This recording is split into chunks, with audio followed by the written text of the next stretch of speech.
ubuhungiro bwiza bwo guhunga Imana ni uguhungira ku Mana. Ubwihisho bwiza bwo kwihisha mu Imana ni ukwihisha mu Mana. Ahantu heza ubwihisho wohungiramo Imana ntigire ikigutwara. Uzashake nubona hari ibyo wakoze uzirukanke ubwira Imana ngo nta bundi buhungiro mbonye uretse guhungira muri wowe. Mfite umukunzi mwiza unkunda cyane, abandi iyo turi kumwe ntibabimenya, ajyanganiriza byinshi ntibabimenye. Uwo mukunzi iyo turimo turasenga ntibijya bimbuza kuba mu kazi. Niyo ndi mu kazi mfite umukunzi unkunda cyane, iyo turi kumwe abandi ntibajya babimenya. Iyo ndi kuvugana nawe abandi ntibajya babimenya, kandi ndi mu kivunge cy'abantu benshi. Ushize abo twari kumwe narababwiye ngo tuzabanze tureke ubuzima bw'icyokere, ubuzima bw'icyuya tubuvemo. Umuntu azajya apfukama wenyine, wige gupfukama wenyine, wige gupfukama wenyine. Ubwira umutima wawe ngo wa mutima we ntegereje Uwiteka, uzaza ryari ngo uhindure uyu mutima wanjye. Guhindukira niryo sengesho twakabaye dusenga Imana, tukabwira Imana turimo turasenga, tukayibwira ngo Uwiteka uzaza ryari ngo uhindure imitima yacu. Oya y'Imana ni igisubizo cyiza, ni yego. Ariko ibiheko n'urwego rutoya rw'abakristo rutoya. Ni mumene ivaze harimo igiheko mu hano. Uru n'urwego rutoya kuko sinenda guhereza Kristo igiheko kirimo hano. Ico no diringa naco ni umutima wa nyiraco ngo ngushikirize Kristo. Iyo abantu bamaze gukura ntibaza badiringa n'iki gihuru, kuko igiheko ni iki. Iyo abantu bamaze gukura mu gakiza ntibaza badiringa n'iki, baza badiringa na mutima wa nyiri kingiki ngo aribo baha Kristo. Kuko Kristo ntitwamuzanira ikingiki. Iki twokizanira Kristo ngo akigire gute? Ariko Kristo akeneye umutima wazanye iki. Nico nzambwira abarokore, kababwira ngo tuve ku rwego rw'abana. Kwasa ibi. Tuve kuri ibi ngibi. Gukora kw'Imana kuza kumanurwa no kuyizera. Kwizera ubushize narababwiye ngire ngo ni hano, narababwiye ngo mu isoko ry'ibitangaza ifaranga rikorayo baryita kwizera. Noneho munyemerere umwanya mutoya dufite tuganira ijambo ry'Imana. Nubwo twambaye udupfukamunwa ariko munyitabe tuvuge twese haleluya. Iki cyumweru guhera ku wa mbere turi mu minsi 70, ababibonye biranditse hariya, turi mu minsi 70 yo gusenga. Ku wa mbere naho zenganira nabo twari kumwe umuntu asigaye aganira nabo utareba, ariko ndabizi neza ko hari abo twaganiraga. Hari abari banteze amatwi, hari ababashije kubyumva. Iyi minsi yansigiyemo ijambo nshaka gusubiramo, niryo nahoze mbwira abo twari kumwe ku wa mbere. Zaburi ya 90 umurongo wa 13. Uwanditse Zaburi yanditse amagambo meza, yamfashije, yankomeje mu gihe cyo gusenga. Yaranditse aravuga ngo Uwiteka ese kutinze uzaza ryari kugira ngo uze uduhindurire iyi mitima.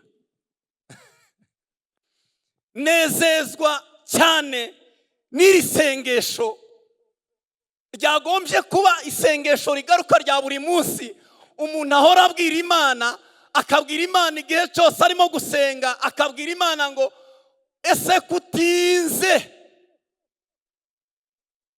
Turi muri 70 turimo gusenga, turagutegereje turimo gusenga, ariko icyo tugutegerejemo uzaza ryari ngo duhindurire iyi mitima. Isengesho rikomeye ry'abasenga n'abahora bifuza ko Imana yabahindurira imitima igihe basenga, kandi imitima ngo irusheho gusa n'uwayiremye. Niko Bibiliya ivuga ngo turusheho gusa na Yesu Kristo. tuvuge amen. Twakire cyane haleluya. Reka tuzamure ibiganza twese tuvuge cyane haleluya. Uwanditse iyi zaburi yasaga n'urambiwe, amaze nk'igihe arimo arasenga. Yaravugaga ngo Mana kutinze, Uwiteka kutinze, uzagaruka ryari? Ni ryari uzaza? Ariko nguze uje kumpindurira uyu mutima. Business y'Imana iyo turimo turasenga dukunda kwita cyane, iki kintu njya nkigarukaho, dukunda kwita cyane kukubwira Imana ngo turashaka ko duhindurira ibihe, turashaka ko duhindurira ibihe. Ariko isengesho ryiza ryo kubwira Imana ni iryo kubwira Imana ngo uzaza ryari ngo uhindure uyu mutima wanjye.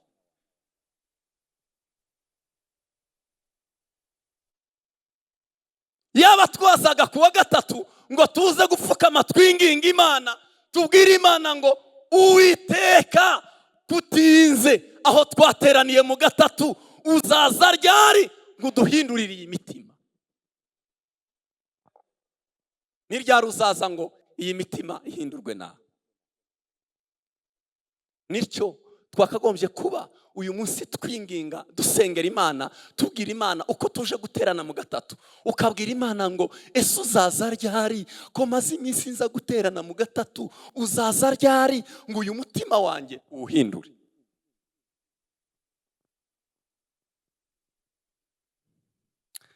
Amen. Tuvuge amen. Twongere kandi haleluya. Dusubire kandi haleluya. Iyo tudahindutse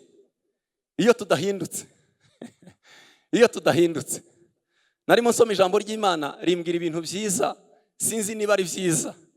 Igihe cyose tutazahinduka ngo duse na Kristo, tuzagirwaho urubanza.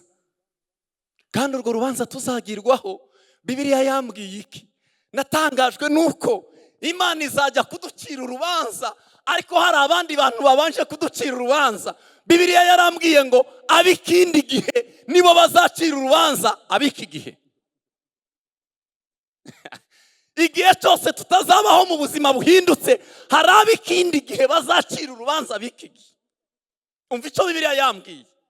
Bibiliya iravuga ngo ab'i Ninewi ngo bazacira urubanza ab'iki gihe, ngo bababwire ngo ese twebwe ko twumvishije Eliya ngo tukambara ibigunira tukaza tugahindukirira Uwiteka, ngo none mwebwe ab'iki gihe ngo ni gute mwabonye mukumva ijwi ry'uruta Eliya ngo ntimwahindukira? Ntabwo ari Imana. Oya, ntabwo ari Imana, ntabwo ari Imana. Ab'i Ninewi ngo bazahagarana n'ab'iki gihe ngo babwire ab'iki gihe ngo twebwe twumva ijwi rya Yona arimo ararangurira, arimo arirukanka, akababwira ngo murarimbutse, ijwi rya Yona murarimbutse. Ariko ngo icyo gihe bamaze kumva ijwi rya Yona ngo bambara ibigunira, bose baravuga ngo reka twikubite hasi.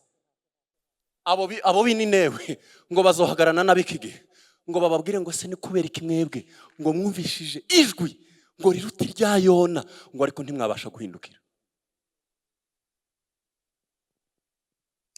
Hari umuntu urimo kunyumva? Twavuga amina. Twongere kandi haleluya. Ntabwo ari Imana izoducira urubanza mbere. Umwamikazi w'Isheba ngo nawe azahagarara n'ab'iki gihe ngo ababwire ngo njyewe numvishe amakuru ya Salomo, ngo maze kumva iby'ubwenge bwa Salomo ngo nsigi wanjye.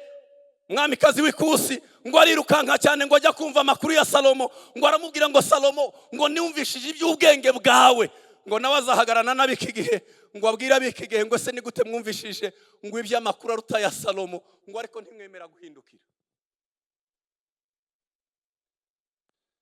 Byagenze gute ko njyewe numvishije amakuru ya Salomo?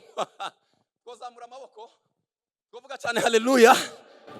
Guhindukira niryo sengesho twakabaye dusenga Imana, tukabwira Imana turimo turasenga, tukayibwira ngo Uwiteka uzaza ryari ngo uhindure imitima yacu, ko tugutegereje, ko turambiwe n'iyi mitima. Hari umunsi Dawidi yigeze gukora icyaha, arambirwa n'umutima afite. Muri Zaburi ya 51 abwira Imana, arayibwira ngo Uwiteka uyu mutima undemere uwundi mutima, kuko uyu nguyu ufite c'est comme si washaje, keneye uwundi mutima.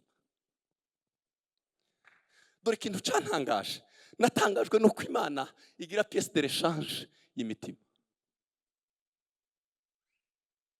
Imana nigira ama pièce de rechange. Pièce de rechange ni kimwe Kinyarwanda. N'abamama baravyumva, n'abapapa n'abasore. Imana igira pièce de rechange. Ni urugingo rusimbura, ni icyuma gisimbura, ni igisimbura. Abwira Imana ngo ntiwemere kunkuraho umwuka wawe wera. Munyakire mbabwira ibi bintu ko ari bibiri gusa tuganire. Tuzamura amaboko. Tuvuge cyane amen. Twongere cyane haleluya. Twongere kandi haleluya. Ubuzima tubamo n'ubuzima dukubitana, n'ubuzima duhura n'ibyaha. Ariko nkunda ijambo ry'Imana.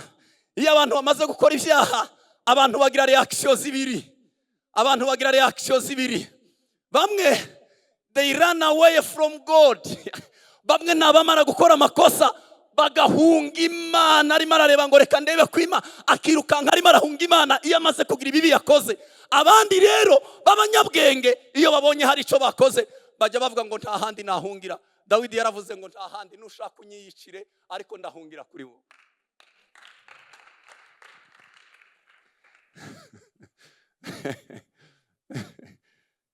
Ubuhungiro bwiza bwo guhunga Imana no guhungira ku Mana.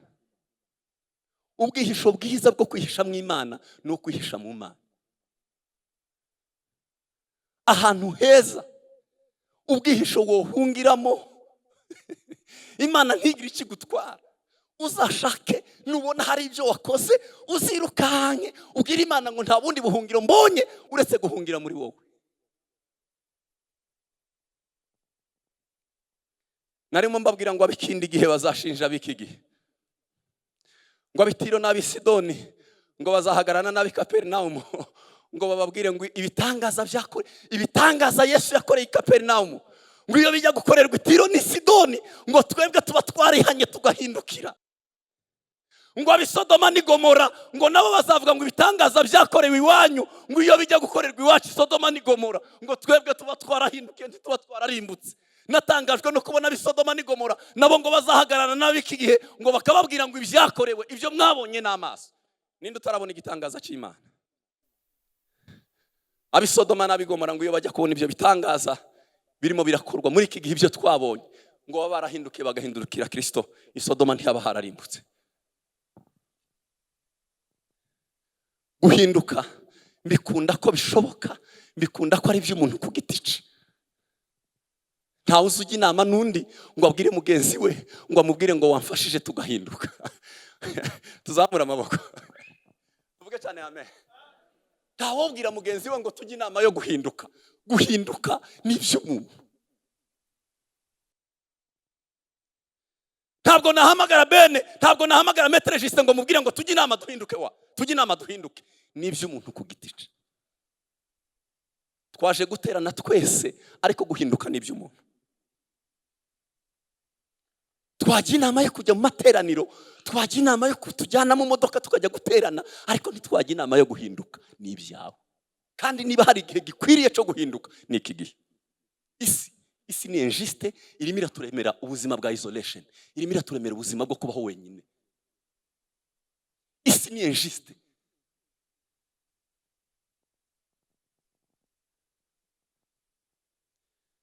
Ushize abo twari kumwe narababwiye ngo tuzabanze tureke ubuzima bw'icyokere, ubuzima bw'icyuya tubuvemo. Umuntu azajya apfukama wenyine, wige gupfukama wenyine, wige gupfukama wenyine.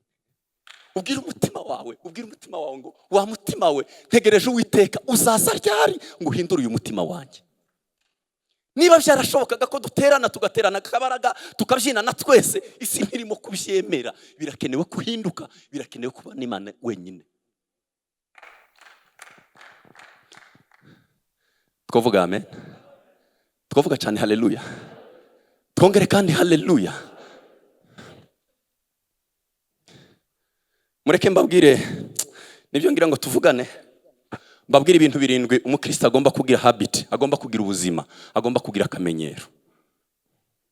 Mpamvu nuko ubuzima bw'isi burimo buratubwira. Ndasoma ijambo ry'Imana niryo nahoze soma naza mbabwira n'ibyanditswe.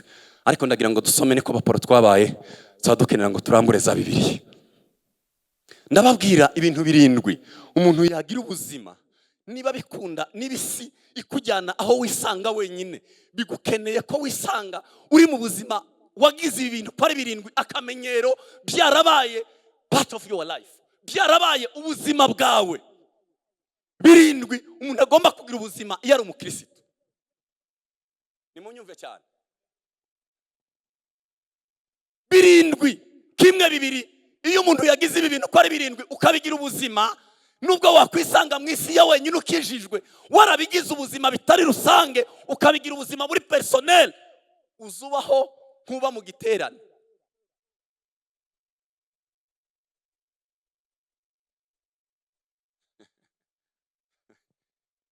Iyo ibi wabigize ubuzima bwawe, apana igice kimwe cy'ubuzima.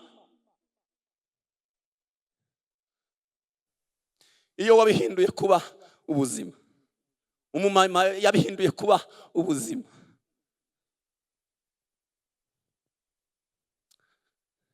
Iyo byabaye ubuzima. Hari umugabo nkunda cyane wazanye ubuvyutse i Burayi, baramubajije bamukoresha interview, baramubwira ngo tubwire uburyo wazanye ubuvyutse muri iki gihe, byagenze gute ngo ubuvyutse buzi Burayi. Arababwira ngo ntabwo ari ubuvyutse, ibi ngibi ntabwo mbikesha ngewe, kandi nawe yari umunyamasengesho ukomeye, ariko arababwira ngo ibi ngibi mbikesha isaha ya mama yagiraga yo gusenga, ngo buri gihe mama yagiraga isaha yo gusenga, abana mu rugo twese twagaza duceceka ngo ya saha ya mama yo gupfukama irageze. Nyina yari yarabigize ubuzima, byandukiriye abana kugeza igihe abana bazanye ibintu bikomeye ku isi, byavuye kuco nyina yari yaragize ubuzima.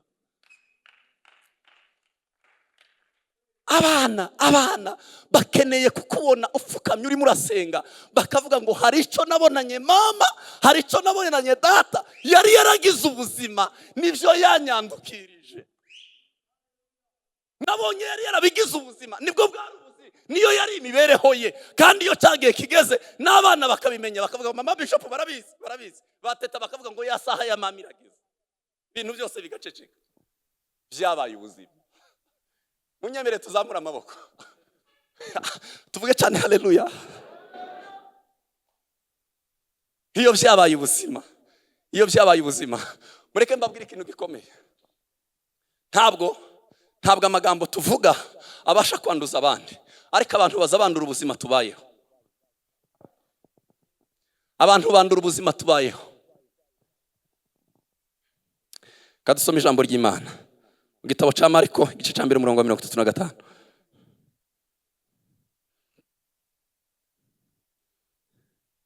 Gitabo cya Mariko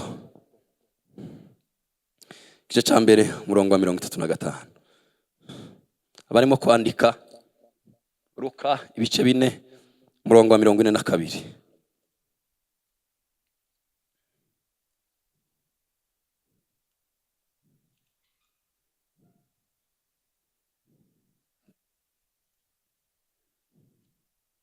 Luka igice cya 1 umurongo wa 35.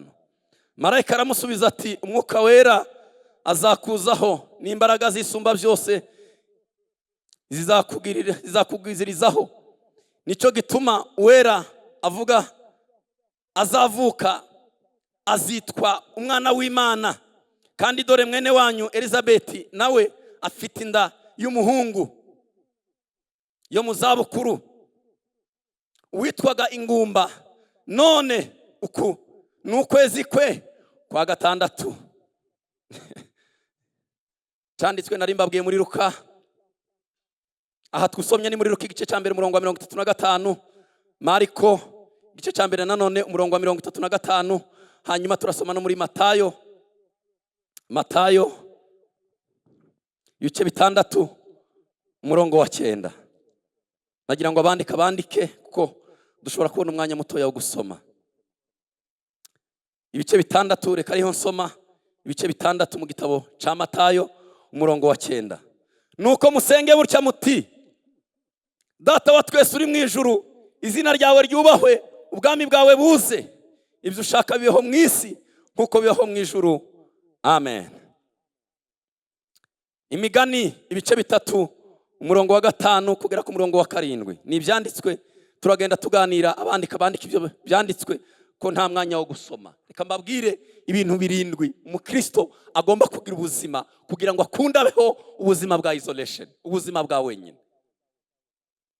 Nibikunda kubaho ubuzima bwa rusange ni byiza, ariko kubera igihe turimo n'isi turimo irimo iraturemera ubuzima bwo kubaho twenyine, hari ibyo umuntu agomba kugira habitude, hari ibyo umuntu agomba kugira ubuzima, hari ibyo umuntu agomba kugira akamenyero k'umukristo. Ibintu bitagomba kuba periodique, ibintu bitagomba kuba ivy'igihembwe, ibintu bitagomba kuba ibintu bigomba kubera umukristo ubuzima. Icambere cyitwa gusenga. Icambere umukristo agomba kugira ubuzima cyitwa gusenga.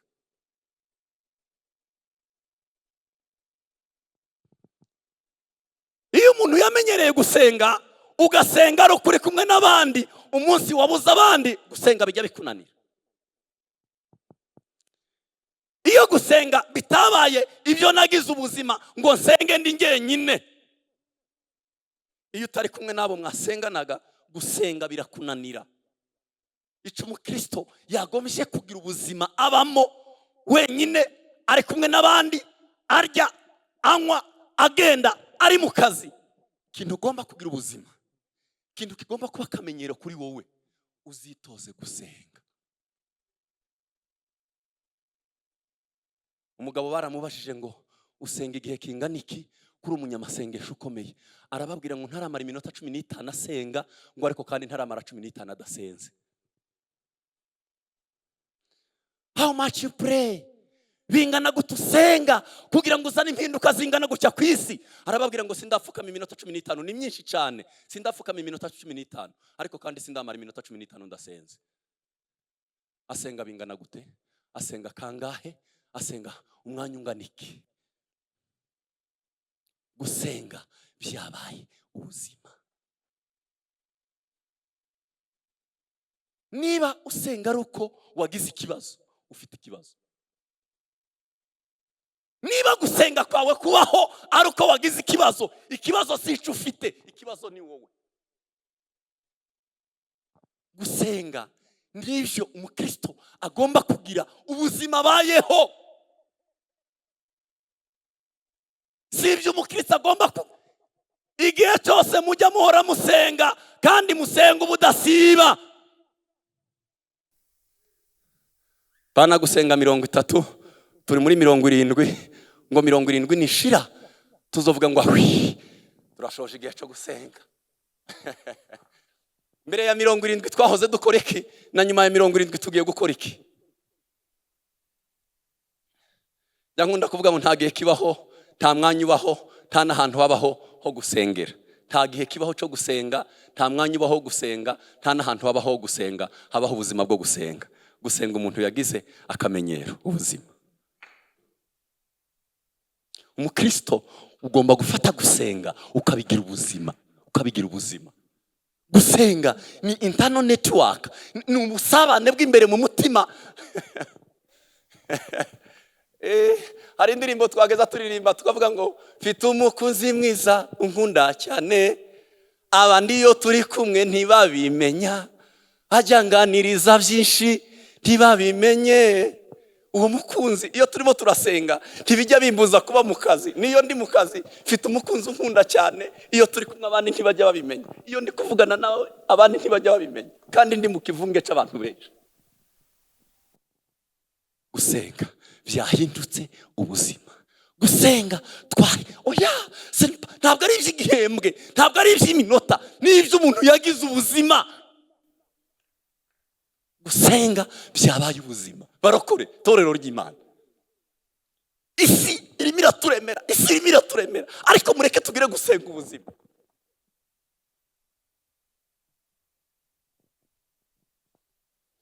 Amasengesho y'abiki gihe yahindutse gusenga kubwira Imana ngo nanjye ndashaka kubukomeye. Ariko gusenga nyako ni ugusenga kubwira Imana ngo ukomere biciye muri njyewe. Bana gusenga ngo twebwe dukomere, tubwire Imana ngo ukomere. Hari amagambo muri iki cyumweru ndimo ndigisha hejuru y'umuhamagaro, ariko tuzamura amaboko tuvuge cyane amen. Kongere kandi haleluya haleluya.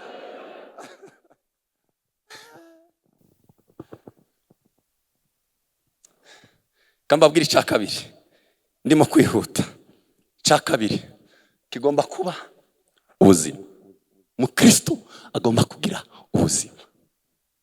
Icya kabiri ni ukwizera Imana, trusting God, kugirira Imana icyizere. Kugirira Imana icyizere, kubaho ubuzima bwizera Imana.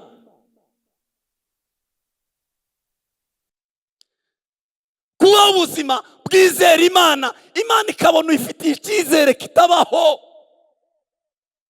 Bijya bisa naho tugirira Imana amakenga, ntitujya twizera Imana byuzuye. Ariko nkunda Yobu. Yobu abagabo b'inshuti ze baramugendereye amaze kurwara, ngo bamara iminsi 7 bicaye ntawe uravuga ijambo na rimwe. Iminsi 7 irashira barimo baramureba yishima. Umunsi wa mbere batarabumbura akanwa kabo, umunsi wa mbere urashira, umunsi wa kabiri urashira, umunsi wa gatatu bakicumiwe gusa. Iminsi 7 irashira, babona babirudati, babona kurambura akanwa baravuga. Ariko nkunda amagambo Yobu yabasubije, arababwira ngo nubwo Imana yoza yonyine ikanyiyishira.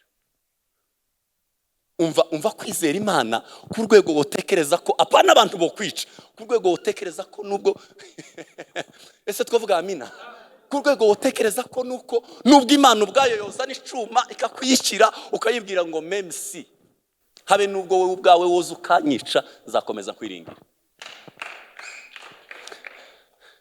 Ariko twebwe twatubwira Imana ngo nuramuka utabikoze. Mana we, nuramuka utabikoze Mana, nzamenya ko utari Imana, ndarara nkuvuyeho nuta.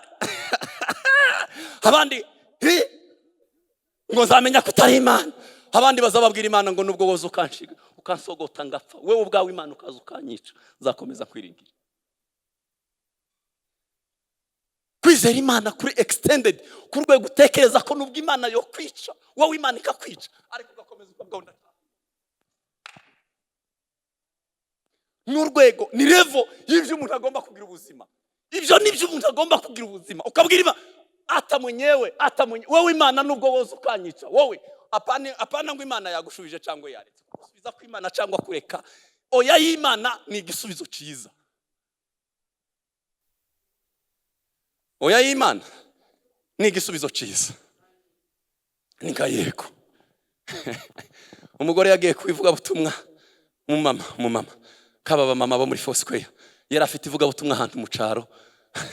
Hanyuma ngo abwira Imana, ngo arayibwira ngo Mana, dore kirere kimeze nabi, none ngiye mwivuga butumwa. Kubera ngiye mwivuga butumwa Mana, undi uri uhagarika imvura. Umumama ngo yizera yuko Imana yabwiye kandi agiye mu murimo wayo, ngo Imana kwiza guhagarika imvura. Arakenyera, afunga neza, atora ibitabo byiwe, aragenda agiye mwivuga butumwa. Ngo agere ahantu batari abantu, amazi imvura iramucoca. Imvura iramusanga, imukorera igitangaza.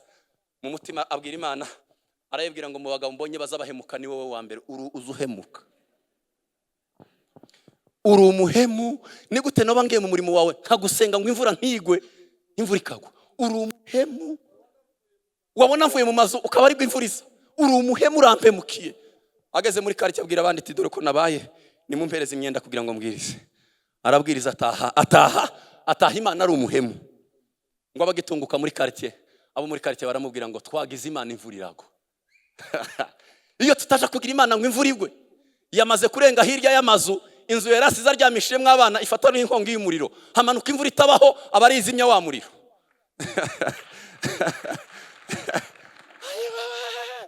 Ese tuvuge amen. Imana isubije oya mu maso y'ivyo tureba, aho tutareba Imana kirakemura ibintu bikomeye.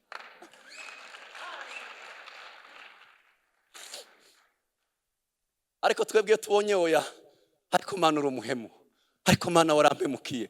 Aho utareba oya y'Imana ni igisubizo. Aho umumama atari mareba hano hirya ya hatarenze amaso, Imana yahoze imukemurira ikibazo. Iwe akavuga ngo imvura kuri ngewe ni ikibazo, ariko hano inyuma Imana kirakemura ikibazo. Imyenda kiraroba, ariko Imana kirarinda abantu umuriro.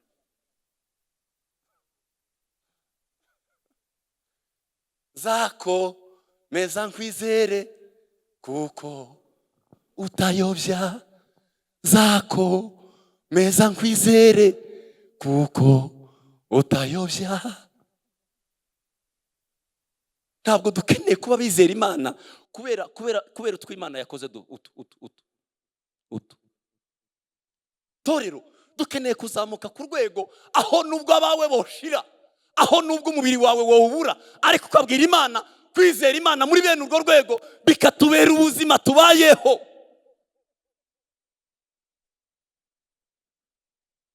Bikaba ubuzima umuntu agenderamo, wahura n'ikintu ukabwira wakintu ngo nubwo bimeze gutyo ndacakwizeye Imana.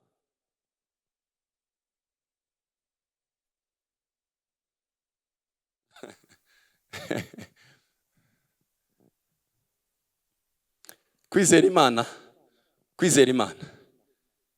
Imana nibyo bisa bimanura imbaraga zayo. Gukora kw'Imana kuza kumanurwa no kuyizera. Kwizera ubushize narababwiye ngire ngo ni hano, narababwiye ngo mu isoko ry'ibitangaza ifaranga rikorayo baryita kwizera. Reka mbisubiremo. Mu isoko aho bajya bahahira ibitangaza, mu isoko ry'ibitangaza aho baza bahahira ibitangaza, baza bakubwira ngo ifaranga rikora hano iwacu muri iri soko ryitwa isoko ry'ibitangaza, ifaranga rikora ryitwa kwizera. Bakakubwira ngo duhereze kwizera natwe tuguhereze igitangaza. Niko muri iyo si bimeze. Igihe cyose udafite kwizera ntutegereze kuzatahana igitangaza, kuko mu isoko ry'ibitangaza ifaranga ribayo riza rikora ni ukwizera. Kandi abantu babiri bataza banezeza Imana, umuntu wa mbere nuyoborwa na kamere. Abaroma 8:8. Erega burya uri mu butware bwa kamere ntabasha kunezeza Imana. Umuntu wa kabiri nutizera. Abaheburayo 11:6 Bibiliya iravuga ngo utizera ntibikunda ko nezeza Imana. Trust, kwizera Imana bitubera ubuzima. Nidukubitana na corona tubwira Imana ngo zakomeza kwizera. Ndacakwizeye byabaye ubuzima.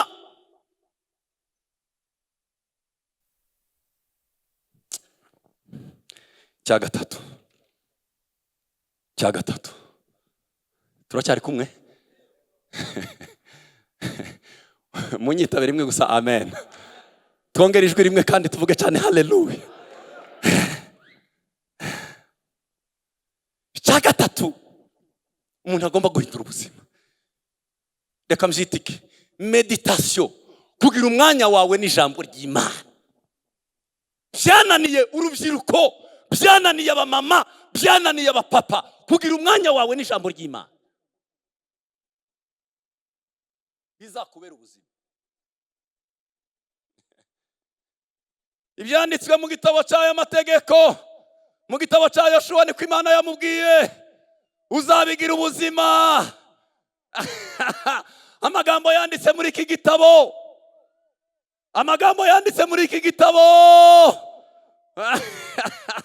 uzayasoma ubyutse, uyasoma uryamye, uyasome wicaye, uyasome ukinguye iwawe, uyandike ku bikomangizo by'inzu zawe. Ibyanditswe muri iki gitabo uzabihindura ubuzima. Uzabihamye wicaye, ubihamye usohotse. Ibyanditswe muri iki gitabo,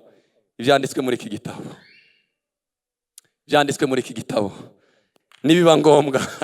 Bibiliya iravuga ngo yabwiye Abayisiraheli, irababwira ngo nibiba ngombwa ko mwiyandika mukambara ibikoma, ngo muzandike ibikoma byanditsweho ibyanditswe muri iki gitabo. Muzabihamye mwicaye, mubihamye muhagurutse, nimuja kugenda mubivuge. Nibyo ibyanditswe muri iki gitabo. Nta mukristo ubasha kugera ku rwego Imana ishaka utabaho ubuzima bwawe na Bibiliya. Utagira umwanya wawe n'ijambo ry'Imana ntibikunda. Tuziterera, tuzabyina ibyo yabize, ariko niba utagira umwanya wawe n'ijambo ry'Imana ni ikibazo ufite mu buzima. Ese niba ntagira umwanya wanjye n'ijambo ry'Imana, kosorwa niki? Niba utagira umwanya n'ijambo ry'Imana, kandi ijambo ry'Imana ariyo miroir. Abakobwa tuvuge amen. Aho abakobwa tuvuge amen. Ko nayo majwi yanyu yose. Nta mukobwa uri muri rusengero Ngero udafite make-up, niba ari make-up, udafite n'akayo ko kwireba, tawe. Buri wese afite akantu aza kwireba ngo yirebe ko ameze neza. Niko kuriya niko ijambo ry'Imana ryagombye kutubera ubuzima. Wasuje gusohoka wabyuka mu gitondo ukarifata ukagira reka nirebe uko navyutse. Reka ndebe uko niriwe. Dore miroir abantu bajya biremamo ni dododo. Ngi bikatubera ubuzima. Turi mwisi duteraho urwondo. Turi mwisi duteraho ibitwanduza. Ariko niba tutagira ijambo ry'Imana ritubwira ngo ahangaha warugiye kugenda nabi. Ni gusora mu buzima.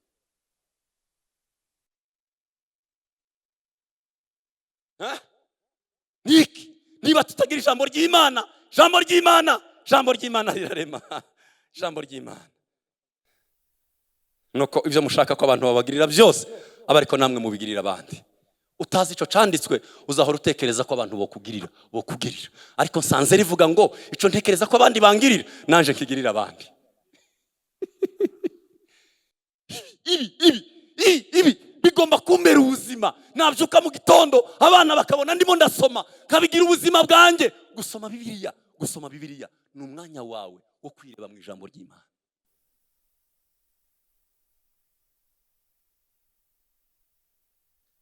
Basore nshuti zanjye hano harimo abasore benshi, aba mama n'abapapa ni bake. Mbabwiza ukuri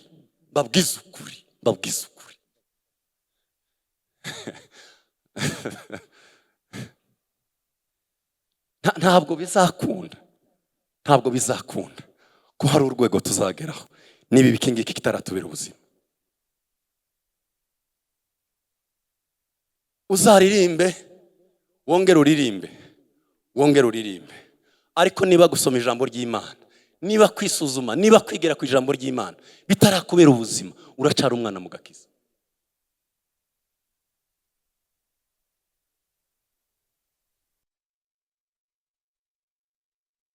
Niryo dukeneye kugira ubuzima bwa mu gitondo na nimugoroba. Nimbyuka vuga ijambo ry'Imana, ninjya kuryama vuga ijambo ry'Imana, ninjya gusohoka iwanjye ijambo ry'Imana ribe ubuzima umuntu abayo.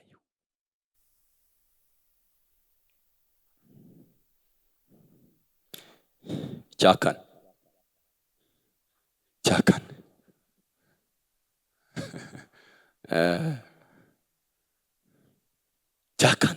no kumvira Imana. Obey, kumvira Imana. Cyakane ugomba kugira ubuzima no kumvira Imana. Kandi twumvire kubw'inyungu zacu, ariko twumvira byabaye ubuzima, kumvira biri ubuzima. Reka mbabwire konfi, kuramya kutabanjirijwe no kumvira n'icaha. Kuramya kutabanjirijwe no kumvira n'icaha.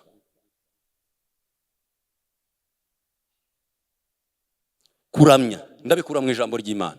Kuramya kutabanjirijwe no kumvira n'icyaha. Abandi benshi bavyumve, kuramya bitabanjirijwe no kumvira n'icyaha. Imana yabwiye umwami iramubwira ngo ugende urimbura Abameleki. Genda urimbura Abameleki.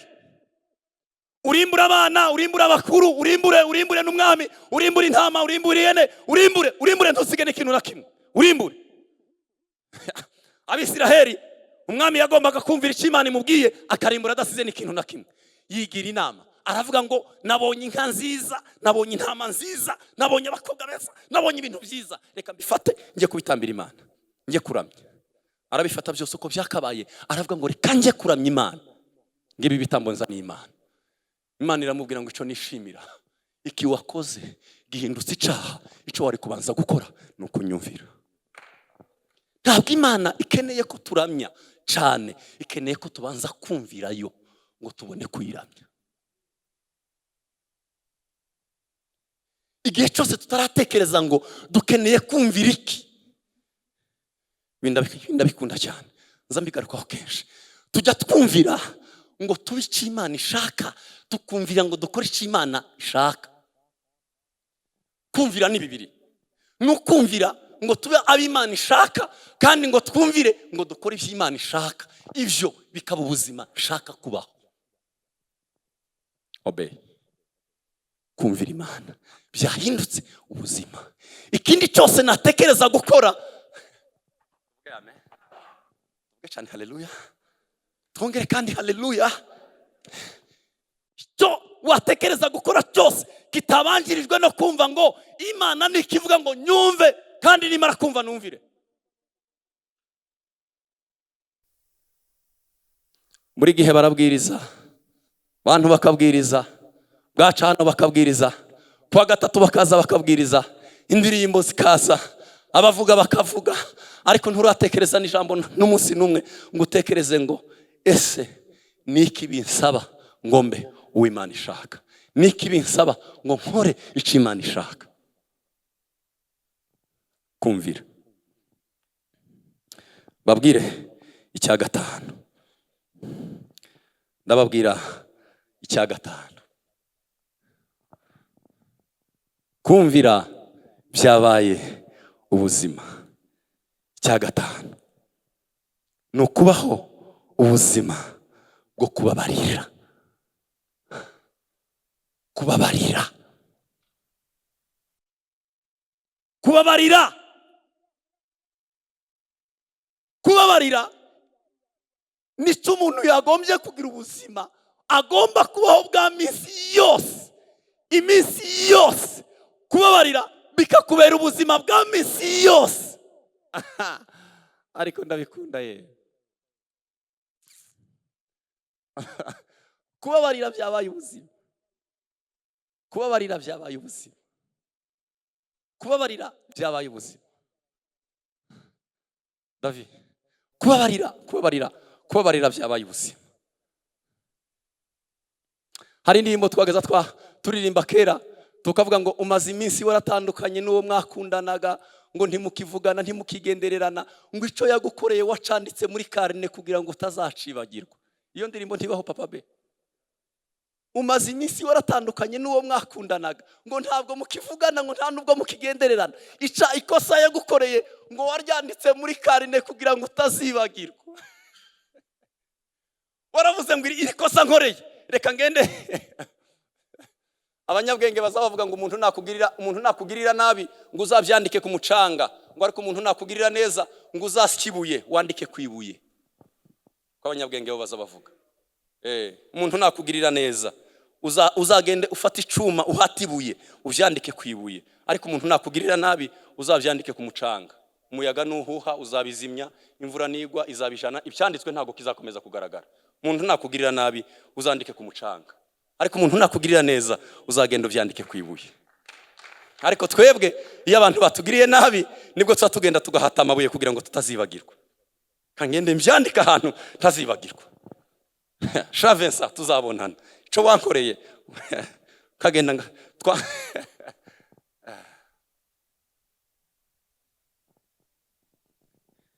iyo tutarababarira, iyo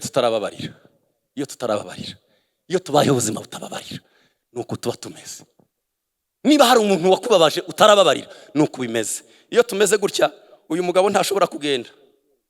Kubera iki? Sindamubabarira. Jewe sindamubabarira, kandi nanjye sinshobora kugenda. Ubuzima bwo kutubabarira buduhindura abahagaze mu gakiza badatera imbere. Iyo ubayeho ubuzima butababarira, genda wa ntabwo bikunda kugeza umunsi uzarekura. Iyo tutarababarira dufite abo twikoreye, aho twari tugeze umunsi twaretse kubabarira niho tugihagaze. Nta rugendo rw'umukristo rubaho utababarira, ntarwo. Twovyumva ariwe ushaka wovyumva cyangwa ukabireka, ariko urugendo rw'umukristo utarababarira, aho wari ugeze wa munsi byakubabaje ntiwababarira, niho gihagaze kugeza n'uyu munsi. Niba ushaka kugenda jya wiga kubabarira umuntu kugira ngo bigufashe ubone ukomeza urugendo. Ariko niba utarababarira, niba utarabaho ubuzima bwiga kubabarira, harya wari ugeze naho oya, nta yindi ntambwe y'umuntu azatera iyo atarababarira. Ubu mukandagiye ntaho wajya. Banza ubabarire kubw'inyungu zawe kugira ngo ubone ukomeza urugendo. abo duhura nabo muri iyi si n'abadukorera amakosa, ariko igakubabarira kugira ngo mbone uko nkomeza. Kubabarira umukristo yahinduye ubuzima.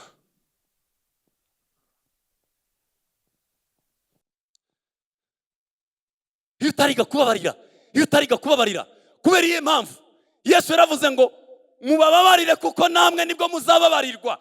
Imana igitubabarira biri ku rwego tubabariraho. Bibiliya iravuga ngo uduharire imyenda kuko natwe tuyiharira abayiturimo, ariko ni twebwe twabanje guharira abayiturimo. None ubwo twahariye abari mu myenda yacu, nawe duharira imyenda. Ariko ikibanza ni wewe uduharira imyenda, wewe utubabarire. Kubw'inyungu zanjye nshaka gukomeza ubuzima, kubw'inyungu zanjye ndashaka kuba ubuzima, kubw'inyungu zanjye reka nige kubabarira.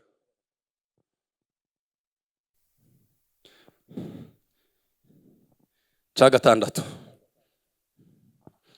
gatandatu ni ukubaho ubuzima bwo gutanga. Pasiteri Kado ni inshuti yanjye. Hari ijambo yambwiye kera muri 2000, ntabwo ari kera cyane, muri 2016.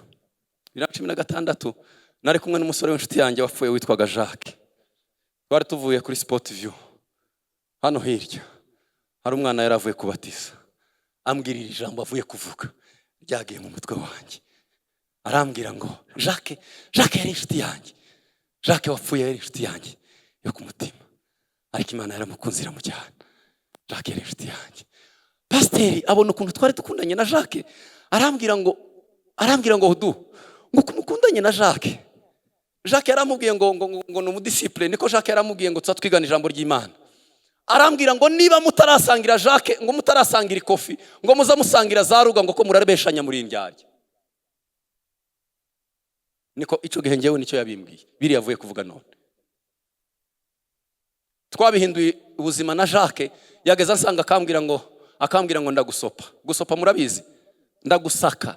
Akambwira ngo ndagusaka, agafata ikofi yanjye akambwira ngo ndayijyana, atitaye ngo harimo amafaranga ngahe, akayijyana bwaca akayingarurira nta kintu kirimo.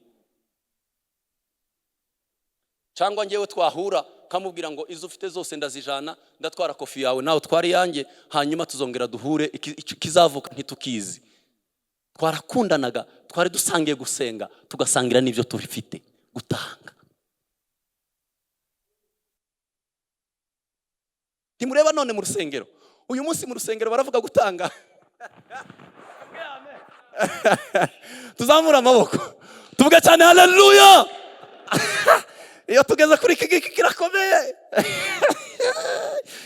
Aho ubutunzi bw'umuntu buri niho umutima wawe uzuba. Aho ubutunzi bwawe buri niho umutima wawe uri. Abize kujyana umutima wabo ku Mana, ibyabo bazabifata bakabishira ku Mana. Gutanga n'ubuzima, kugira ngo umutima wiwe ujya aho ubutunzi buri. Nta muntu uzujyana umutima aho ubutunzi bwe butari. Kandi iyo nibiri ijambo ry'Imana. Ubu twese bo tubaza twavuga ngo imitima yacu iri mu ijuru. Ubu twese imitima yacu iri mu ijuru, ariko ubutunzi bwacu niyo buri. Gutanga byabaye ubuzima. Iyo umuntu hagurutse hano akavuga ngo yewe ntanze miliyoni, abantu bazakoma amashyi intoki zigenda. We yatanze amafaranga menshi. Yatanze hehe? Ninde wari waje kurigisha agiye kubikisha amafaranga ye ngo nagera kurigishe abandi bicaye inyuma yiwe ku mustari ngo bamukomera amashi? Wabikije. Ntituramenya ko gutanga ari ukwibikiriza ubutunzi bwacu. Ntabwo mubyumvishije. Kambisubiremo. Woja kurigishe konfi, ugiye kubitsa amafaranga miliyoni 3. Ugasanga umukashi ukamubwira ngo mbikirize ifaranga.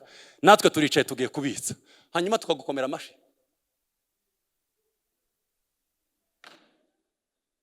None kubera iki twebwe tuzadutanga mu bwami kandi ayo mafaranga niyo yacu? Kubera iki tuzadutegereza ko dukomera amashi twabitse kuri konte yacu? Amafaranga tuzadutanga hano na bishop, amafaranga hano niba ukicibwira ko amafaranga uzutanga, gutanga bitarakubera ubuzima ko kwibitsa ibyawe, ukaba wumva ko hano amafaranga tuzadutanga mu rusengero ari aya masengo, tite trompa jamais. Abandi bahishuriwe iyo abonye opportunity. Tuvuge amen. indi mwo kwakira tuvuge haleluya. Gutanga bikaba ubuzima. Udategereje ngo hari umuntu ukoma amashi. Baragukomera amashi wabitsi wawe. Abigail namusize mu rugo. Ninda hano mugato ninkomera amashi ngo natahanye mugato wa Abigail. Devoir zanjye n'ubuzima bwanjye. Ndimo ndumva mbishaka cyane nkavuga ngo se umukobwa wanjye ndamutahanira iki? Ibyo gutanga mu nzu y'Imana no guhereza abandi bigomba kutubera ubuzima. Abahishuriwe iryo banga nabakire bino nabakire handi tuzajya. Abamenye iryo banga gutanga byabaye ubuzima. Apana kwatsa nk'abari kwatsa moto. Yabona ni gutanga. Nushaka uzabikore mu ibanga. Nabwira. Ushaka uzabikore mu ibanga. Kuko gukiranirwa no gukiranuka n'abagabo babiri baturanye. Gukiranuka no gukiranirwa n'abagabo babiri baturanye. Bombi babahihishe. Uzi gukiranuka neza azakiranuka nta maso y'abantu amureba. Uzi gutanga neza azareba ko nta maso y'abantu bamureba akaza hano. Hariya twagiraga igiseke sinzi aho cagiye. Hari akantu twagiraga kabaga quelque part hariya. Akantu twagiraga hariya umuntu yageza za kuwa mbere ufite ituro ryawe. Ukaza nta muntu n'umuri hano mu rusengero. Ukaza ugatereramo. Nta mashi y'abantu nkeneye. Ibanga ryo kubikora ni ukubikora mu ibanga. Ariko bikambera ubuzima. Kaza numva ndimo ndahagizwa no gutanga. Ariko muri iki gihe kugira iyo ubwiye abantu gutanga abari ikindi kibazo. Ariko niba tutaratozwa, niba tutagomba kumva ko tugomba kuba ubuzima bwo gutanga bitubera ubuzima. Ni amahirwe ubonye iyo ugiye gutanga. Ugize Imana konti irakingutse mu ijuru ngo ubitse. Abakristo bakuze baza batanga mu ibanga. Kandi gutanga byabaye ubuzima. Njewe igitekerezo cyanjye no babwira ngo bazahagarika fundraising. Hanyuma umuntu basoza basanga kuri konti ya Fosco haruzuye. Nicaye ndi iwanjye. Kane standard niyo ya mobile money. 142 8 rimwe nabaragaza kane standard ndi iwanjye 100 pa. Si ngombwa ngo nze hano. Ya ibanga mbihindura ubuzima.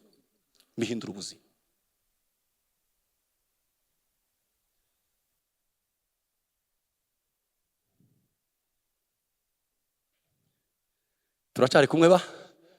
Murashankunze se? Tuzamura amaboko. Tuvuge cyane haleluya. Abakristo bakuze takiraba.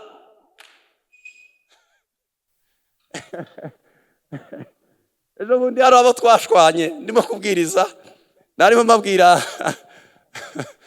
ndababwira ngo naza mbabwira ngo ibiheko n'urwego rutoya rw'abakristo. Gudiringa n'ibiheko n'urwego rutoya rw'abakristo. Abakristo bama banyumva nabi. Ariko ibiheko n'urwego rutoya rw'abakristo rutoya. Ni mumeni ivaze harimo igiheko mu hano. Uru n'urwego rutoya. Kuko sinenda guhereza Kristo igiheko kirimo hano. Ico no diringa naco ni umutima wa nyiraco ngo ngushikirize Kristo.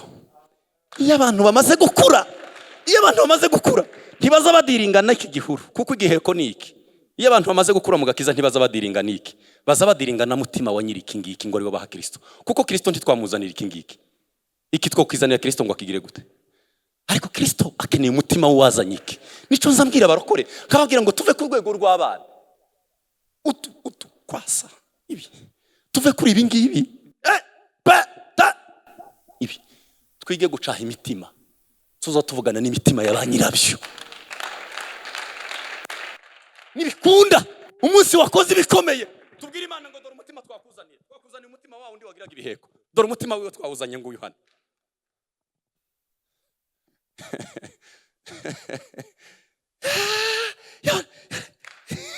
Maturité spirituelle. Gukura mu mwuka. Ati babaza gukura hano. Baza bavuga ngo reka tudiringe n'umutima. Nuko muri Fosco nta barozi babamo. Twari kutanga urugero kuri umwe ariko hano ntababahaba. Tukavuga ngo urugero kanaka. turebe umutima wiwe, turebe ko twawuzanira. Tuzamura amaboko rimwe. Tuvuge cyane haleluya. No gutanga, kwigishwa gutanga n'ukuri kw'Imana. Ntitwakagombye kugera kuri urugero tukicigishwa gutanga. Abantu bakuze babigize ubuzima. Niba ushaka ko gutanga ubuzima bwa Gikristo bukuze, gutanga n'ubuzima. Kandi simbikora ruko amaso y'abantu ndeba. Oya, sintegereje ngo amaso y'abantu ndeba ngo nkunde ntange. Oya, nize kubitsa kuri konte yanjye. Reka mbabwire icyanyuma, hanyuma soze. Icyanyuma umuntu agomba kugira ubuzima. Ni ukubaho mu buzima bwumvira Mwuka Wera. Depending, kubaho uri muri dependance ya Mwuka Wera.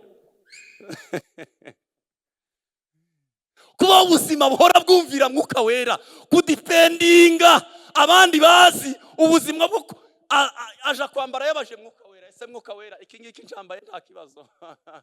Ese Mwuka Wera aza Umwuka Wera w'Imana uba muri we, ni uzi umwemeza ibyo agomba gukora. He depends, adependinga ubuzima bwe bwose budependinze kuri Mwuka Wera.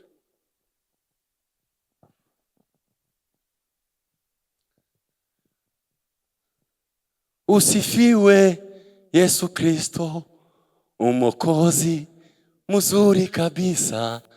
Usifiwe Yesu Kristo, Bwana nitakuona mbinguni. Mwuka Wera niyo Mana ya gatatu turi kumwe. Imana mu butatu bwayo. Imana bwa mbere yabanye n'umuntu, umuntu ntiyayumvira, umuntu aracumura. Imana bwa kabiri ni Yesu Kristo waje kubana natwe, asubira mu ijuru, aravuga ngo nzaboherereza Imana ya gatatu. Nzaboherereza ubutatu bwa gatatu bw'Imana, ariyo Mwuka Wera. Nyuma y'aya mahirwe yo kumvira Mwuka Wera, nta mahirwe ya kane, kuko nta indi Mana ya kane. Nta bune bw'Imana bubaho, n'ubutatu bw'Imana. Ni Imana ya mbere muri Edeni ntitwayumviye. Yesu Kristo yaraje aba mu isi, ntitwigeze tumwumvira twese, ariko aravuga ngo nzabasigira Mwuka Wera uzabana namwe. Nzabasigira Mwuka Wera uzabana namwe. Nzabasigira Mwuka Wera uzabemeza. Nzabasigira Mwuka Wera, niyo Mana ya nyuma, nibwo butatu bw'Imana, niyo Mana ya nyuma turi kumwe muri iki gihe. Utazumvira Mwuka Wera, nta yandi mahirwe. Mwuka Wera niyo Mana muri twe. Mwuka Wera, hari ikintu cantangaje ndimo ndasoma Bibiliya yarambwiye ngo abafite Mwuka Wera niba Imana izaza gutora. Abafite Mwuka Wera niba Imana izaza gutora. Nuzoza uvuga ngo hari abanyamwuka, kumvira Mwuka Wera mu buzima bwa minsi yose niko kumvira Imana, niko kubana n'Imana. Iyo twumviye Mwuka Wera w'Imana, baho mu buzima butegereje kumvira Mwuka Wera. Imana ibaho umugisha. Amen.